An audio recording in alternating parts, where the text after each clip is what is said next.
Hey everyone, Universal is not going to let me put this video up without demonetizing it because I used too much footage. And because I love this movie and I really want to share it with you in this form, I went out and got a sponsor.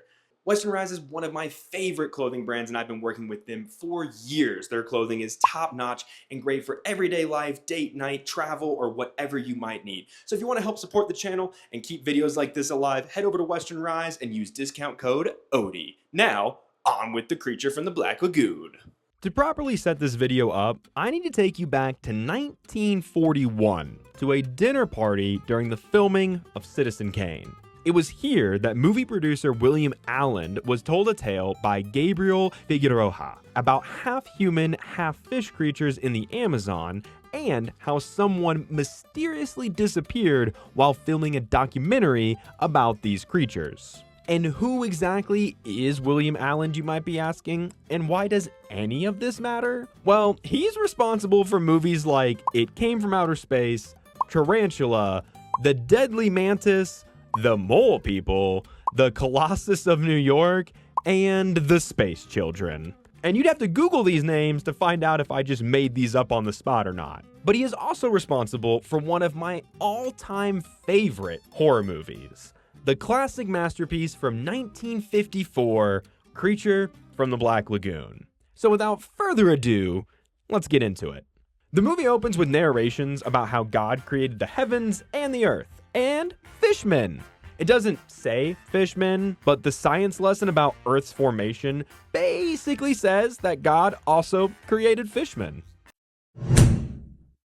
Now, because every time I say the word Gilman, which is technically what the Creature from the Black Lagoon's monster goes by, it sounds weird to me, and the more I say it in this recording, the weirder it's gonna sound. So instead, I'm just gonna refer to it as the creature. And the setup for this horror movie is that some geologists discover a weird creature hand, while the real creature sticks its hand out for a little hello.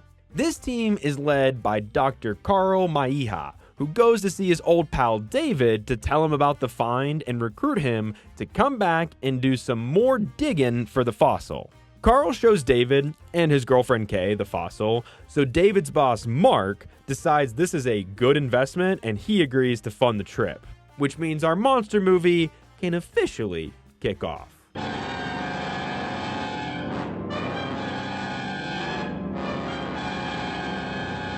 And it kicks off with an incredible score that builds and builds until the creature slowly reaches his hand through a tent and snags its first two victims. When our group of manly 1950s men get to the camp, they discover the dead bodies, while Kay almost gets an unwanted touch from the creature.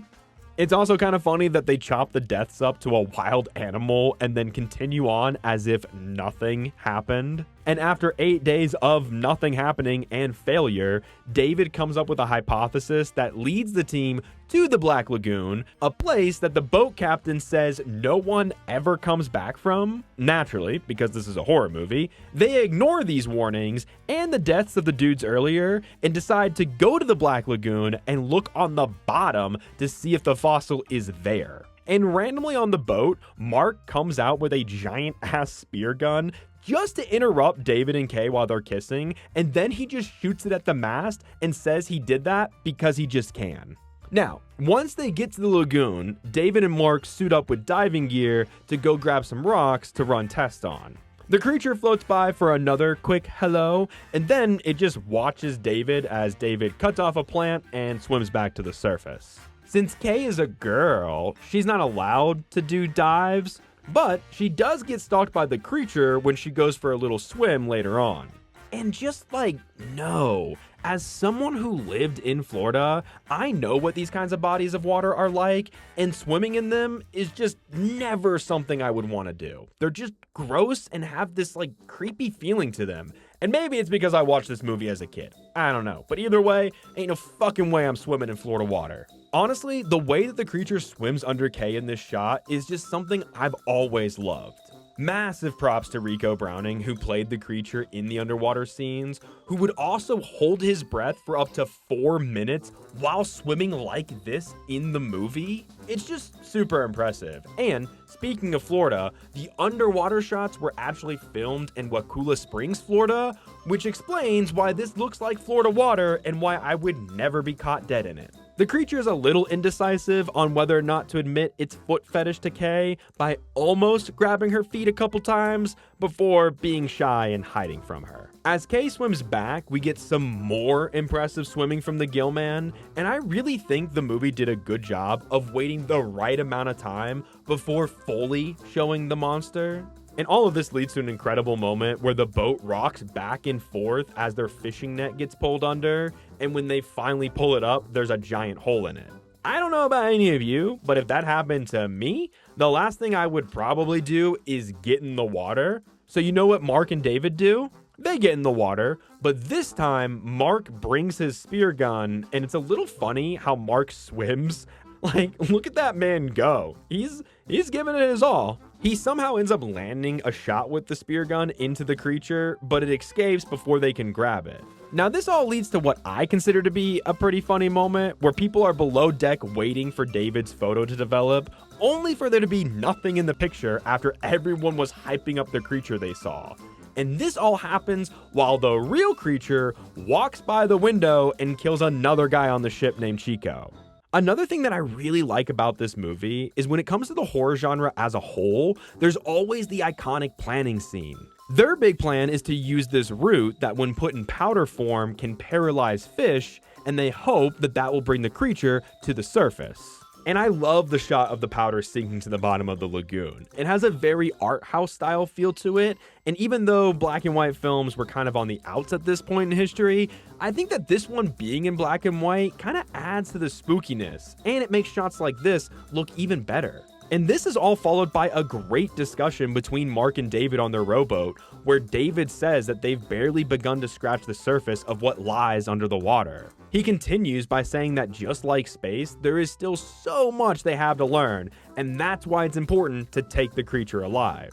I think it's a really well written, acted, and directed scene that puts a lot more heart in this movie than I think people expect. Later on, night comes and the creature comes around to give Kay a little scare before running away, and we get this awesome shot of the full creature being lit up by a spotlight. David and Mark kick off a little chase scene with the creature, and ultimately they're able to stop it before it gets Kay and put it in their little makeshift cage. I also find it telling how this movie has the same format as the 1933 King Kong. Someone gets a hint at a creature existing, assembles a team to go to the location of said creature, they fight and capture creature breaks out and goes after a woman. And I will say that the way the creature escapes is one of my favorite parts in the whole movie. This other doctor guy tries to use a lantern to keep the creature away, but instead it starts to squeeze his head, but then, out of nowhere, Kay throws a lantern at its fucking head, setting the creature on fire, and then it dives into the lagoon to put itself out and escape all at once. And just on every level, this is so well done. The fire stunt, the way the lantern smacks into his head, the fact that this guy's about to get his head ripped off, all leading to him jumping in the water on fire. I love it in here. I fucking love it! Finally coming to their senses, David tells the boat captain that they're leaving, so Mark tries to stop the boat captain, and the captain just casually and calmly holds a giant knife to his throat. Guys, this movie is also funny. That's a good joke. That's funny. Now, to set up the final act, the creature blocks the path with some trees, wrecks their only rowboat, and it messes up their attempt to winch the debris out of the way. This all forces David to go into the water, and while he works on the debris, Mark shoots the creature with another spear. Having had enough of his shit, the creature grabs Mark and drags him under for a tussle, which ends in Mark turning into nom-noms. I've always loved how arrogant Mark is for this entire movie. He only goes in the water because he believes he can kill this creature, so he stupidly chases after it on its own turf, only to turn into fish food by the end. I think this movie does a good job at keeping that just subtle enough to enjoy without it being in your face about it. So when David goes back to clear the debris again, the creature sneaks onto the ship and grabs Kay so David can have an epic final standoff with the creature. And honestly, for a 1954 man in a rubber suit fight pre the Star Trek era, I think this is pretty good. In the end, it wasn't beauty that killed the beast, but a stab wound and a bunch of bullets from Carl and the boat captain. Creature from the Black Lagoon ends with the creature going back into the lagoon and slowly succumbing to its wounds. That is until it would make its return in 2 sequels, which might lead you to ask the question, why hasn't anyone tried to make this movie in the modern era? Great question, and I'm so glad you asked. Allow me to list all the attempts that people have had over the years. 1982, John Landis tried. 1992, John fucking Carpenter tried. 1996, Ghostbusters director Ivan Reitman tried. 2002, Guillermo del Toro wanted to, but he ultimately kind of did with his Shape of Water movie, which is very much inspired by Creature from the Black Lagoon. And there were a few more attempts during the Dark Universe era where they wanted Chris Evans and Scarlett Johansson to star. And now James Wan is working on one that maybe, if we're lucky, we will actually get, and then hopefully it'll be good. And honestly, when watching this movie, you can feel the influence it's had on the horror franchise and for creature features moving forward. I mean, the score alone is phenomenal at building the suspense or adding an extra layer to the animal noises that played almost non-stop in the background. Or how in the beginning, David, Kay, and Carl are talking with what is clearly a studio backdrop. But when they get in the boat, we pull out to see a real set and a real boat on real water. And my favorite, when the boat captain blows his horn and we get what looks like stock footage of crocodiles jumping into the water. There is something about all of these little inclusions in old movies like this where you can really feel the extra touch to make the environment feel real given the limitations of the time period. Which is greatly appreciated given how today everything has this green screen fucking haze over it, so nothing feels real. There's also this establishing shot that I really love where it starts in the fish tank and slowly pans over to Kay's face. Overall, the cinematography alone in this movie is worth praise with how they were able to get so many underwater shots that actually look good. The way the creature moves underwater, and even David and Mark when they chase after it, is all captured in a really engaging and entertaining way. Those things and the utilization of practical effects is, I think, why I love this movie as much as I do. The boat they travel on looks like a real grubby boat with a real grubby boat captain. And even the cheesy but kind of lovable cave the creature lives in, plus the creature and Mark have that pretty good underwater tussle. Unfortunately though, this movie isn't without its issues, as credit for the design of the creature was stolen from the actual creator for years. Millicent Patrick was the one who came up with the design, but makeup artist Bud Westmore didn't want to be upstaged. He falsely claimed that he was the creature's sole designer and made sure that Patrick's name stayed out of the opening credits. And given the time period, it's not surprising the way this turned out. So let me just say, fuck you, Bud Westmore, and Millicent deserved all the credit because this creature design is incredible. And sadly, she never saw that before passing away in 1998. I have a special interest in Millicent Patrick, mostly because she has been rendered so invisible by time. She clearly had a lot to do with sketching the concepts for the creature. For a creature that is supposed to be half a fish, half a man, but fully unsettling, I think she nailed it. I actually have a photo of the creature on my wall, along with some other classic movie monsters, so he gets to stare at me every time I go to the bathroom. But yeah, this is just a fun watch, even today, because honestly, the parts that don't fully hold up can be appreciated through the lens of nostalgia, while the rest of the movie is just that fucking good. And after watching 4 plain garbage movies a row on this channel, I wanted to talk about something that I know is actually good and I know that I like, which means I get to put Creature from the Black Lagoon in my most unused category of just plain good.